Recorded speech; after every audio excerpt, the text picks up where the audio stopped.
Bonjour. Eh bien, c'est le début de notre préparation pour l'Eucharistie. Alors, je vous souhaite la bienvenue et nous allons toujours débuter avec une prière. Alors, cette fois-ci, c'est une prière qui est pour les parents. Et c'est une prière que j'encourage les parents à dire souvent. Dites cette prière-là souvent tout au cours de cette préparation pour l'Eucharistie. Alors, on débute toujours par le signe de la croix. Au nom du Père et du Fils et du Saint-Esprit. Amen.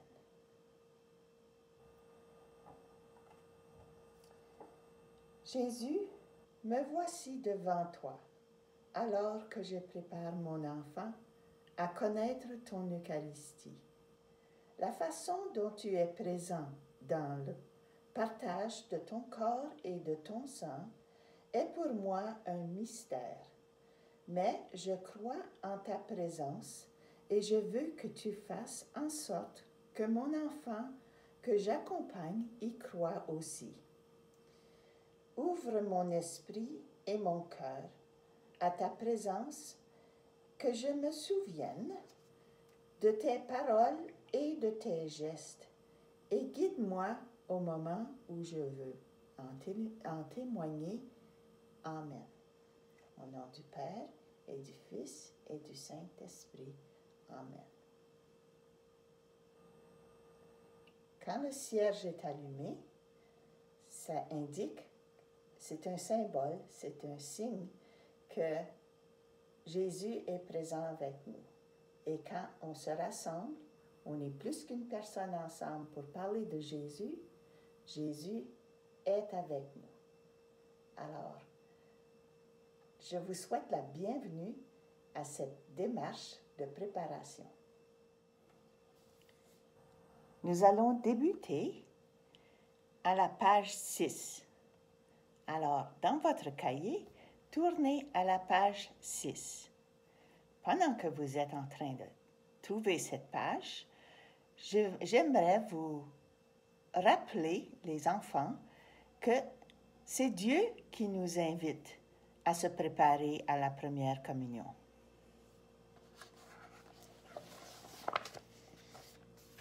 Maintenant, je lis le premier paragraphe. Les parents d'Anthony travaillent fort pour faire vivre leur famille. Ils essayent donc de faire attention à leurs dépenses. Comme Anthony aura bientôt 8 ans, ils ont décidé d'organiser une fête surprise. Ils ont invité les meilleurs amis de leur fils. Alors, regardez cette image. Alors, vous, est-ce que vous avez eu une fête? Est-ce que vous avez préparé une fête? Vous pouvez peut-être penser comment que vous étiez préparé pour cette fête. Alors, si vous regardez ici, qu'en penses-tu? Alors, il y a toutes sortes de fêtes. Il y a votre anniversaire de naissance, mais il y a aussi d'autres occasions. À part les anniversaires, quelle autre occasion fêtez-vous en famille? Alors, il y a une ligne pointillée. Vous pouvez écrire des occasions. Alors, vous pouvez peut-être penser qu'il y a eu une fête pour l'Halloween, ou pour Noël, ou pour la Saint-Valentin. Pensez à des différentes occasions que vous avez faites des fêtes en famille. Quelles autres célébrations sont les plus importantes de votre famille? Alors, il y a une ligne pointillée pour répondre à cette question. Et la troisième question, quelle façon de fêter préfères-tu? Bien, on va regarder quelle sorte de fête qu'Anthony a eue. Alors, le père d'Anthony connaît un magicien. Celui-ci arrivera au milieu de la fête. Peux-tu imaginer à quel point les enfants seront excités en le voyant entrer? Les parents d'Anthony croient que les célébrations familiales sont très importantes. Ta famille célèbre sans doute, elle aussi, des occasions spéciales. Ton autre famille, la communauté chrétienne, aussi. Elle célèbre les jours de fête comme Noël, Pâques et des occasions spéciales comme ton baptême ou ta première communion. Alors, ce sont tous des fêtes.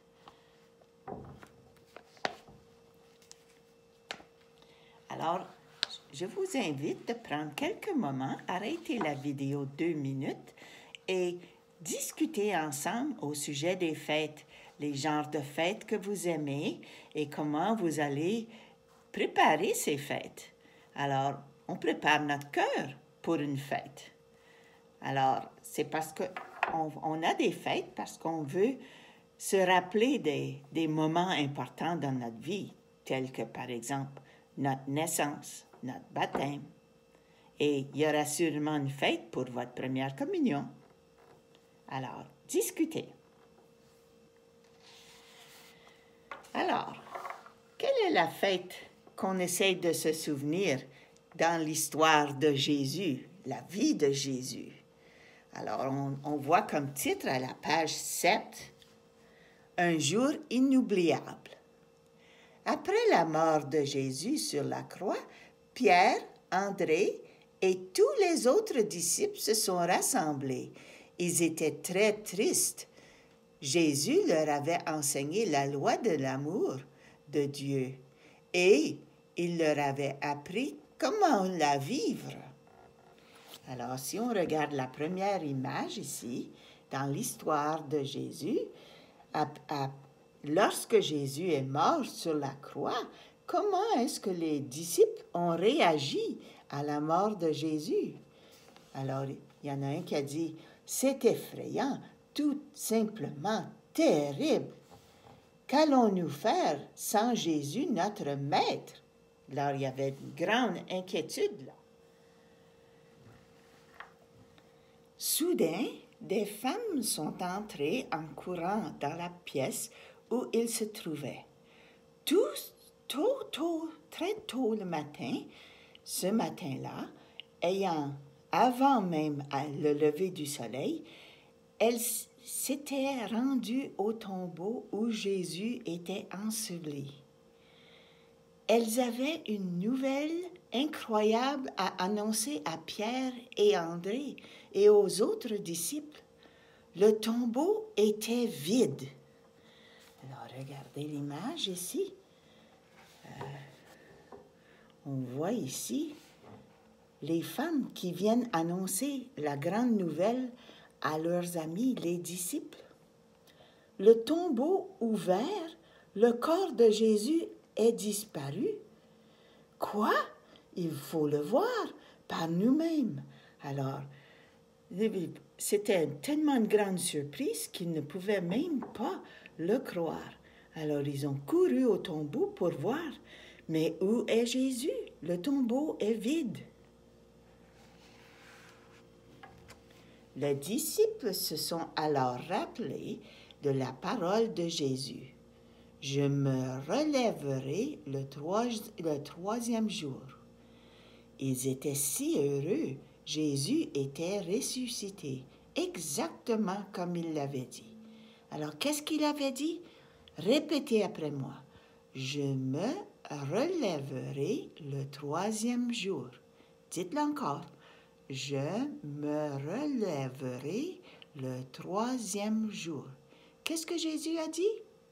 Avant de mourir, il a dit « Je me relèverai le troisième jour. » Quelle grande joie d'apprendre que c'est vrai, c'est arrivé.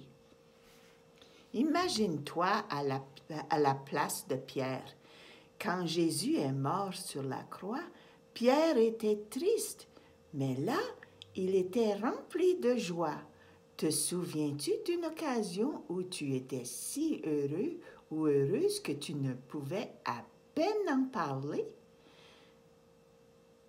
C'est ce qu'ont dû vivre Pierre et les autres. Alors, on voit ici l'image de Jésus et tout le monde s'est mis à crier. Tous les disciples et puis les femmes qui ont découvert le tombeau vide. Tout le monde s'est mis à crier. Il est ressuscité. Alléluia, alléluia. Mais qu'est-ce que ça veut dire, alléluia? Alléluia, c'est comme dire, yeah! Wow, bravo! On est si content, Jésus est ressuscité. Bien, c'était certainement une grande occasion de découvrir ça. C'était ce qu'on appelle la Pâque. Le jour de Pâques, Jésus est ressuscité et tout le monde a le goût de crier, il est ressuscité, alléluia, alléluia, hurrah, hurrah! C'est la grande fête.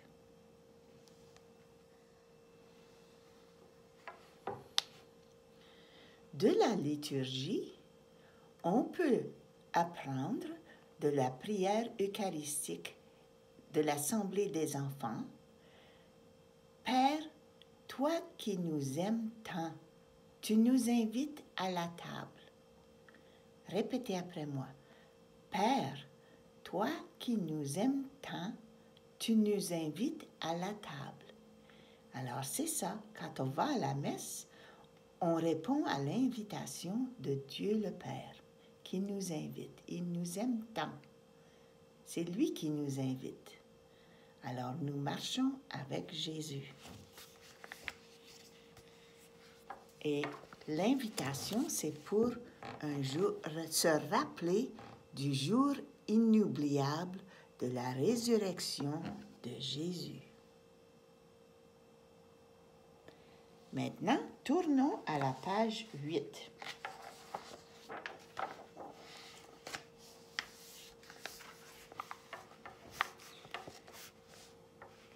Nous parlons d'un repas dont nous nous souvenons.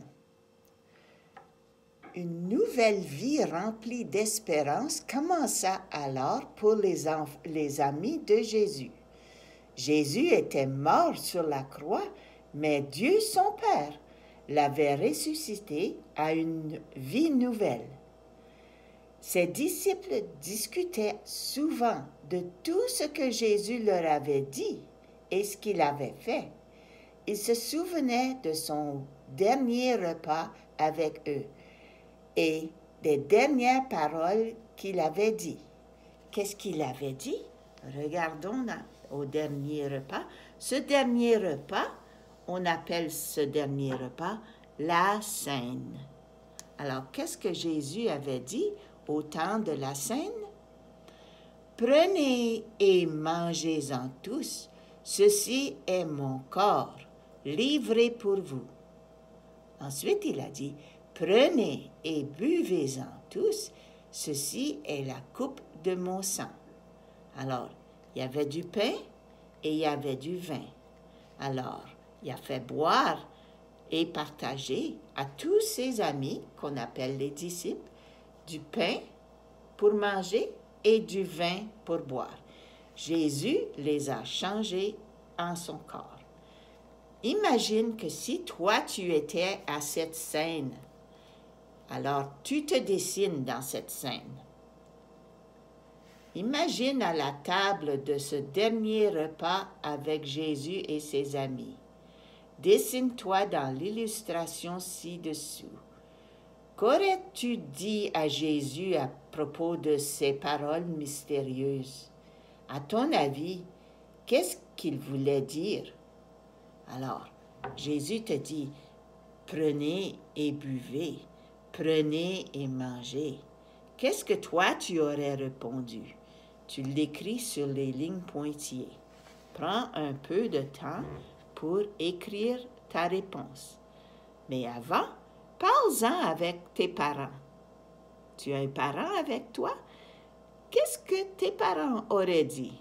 Et toi, qu'est-ce que tu aurais dit si tu avais été là avec Jésus à la dernière scène? C'est certainement un repas qu'on ne veut pas oublier. Maintenant, pour terminer cette première rencontre, nous allons écouter un chant qui est un chant de fête. Je vous encourage à l'apprendre parce que quand vous allez faire votre première communion, c'est un chant que vous allez entendre et peut-être même que vous allez le chanter. Alors, je vous encourage à le pratiquer et à le chanter. Chantez-le aussi souvent que vous pouvez.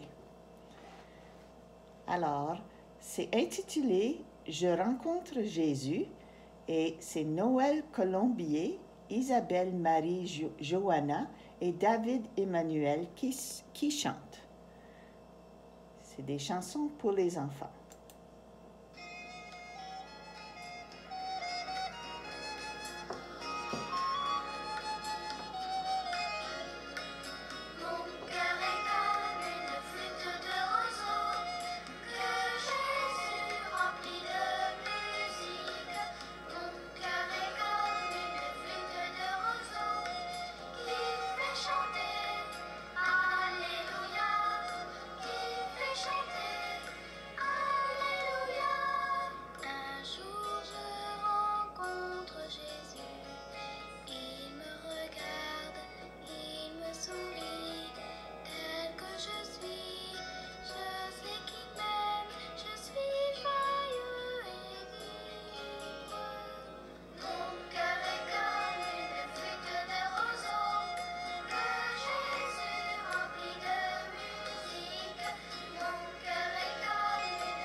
Maintenant, nous terminons notre première rencontre.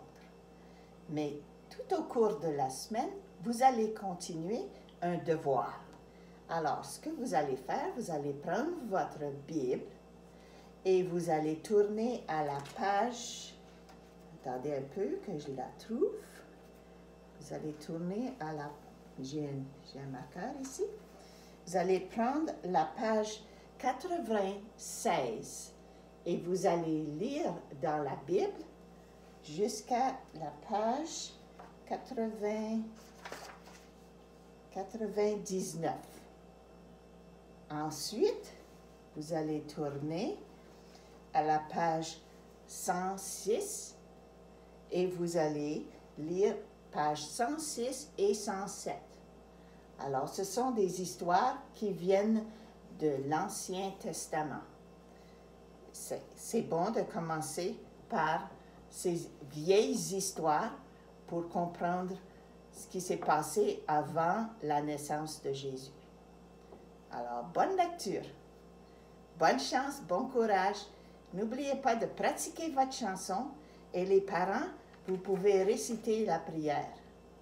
chaque fois que vous vous rencontrez pour parler de Jésus, chers parents, lisez cette prière. Je vais vous donner le texte. Je vais vous donner les mots de la chanson, les mots de cette prière en courriel. Alors, bonne lecture, bonne pratique, bon devoir et priez. Priez à tous les jours.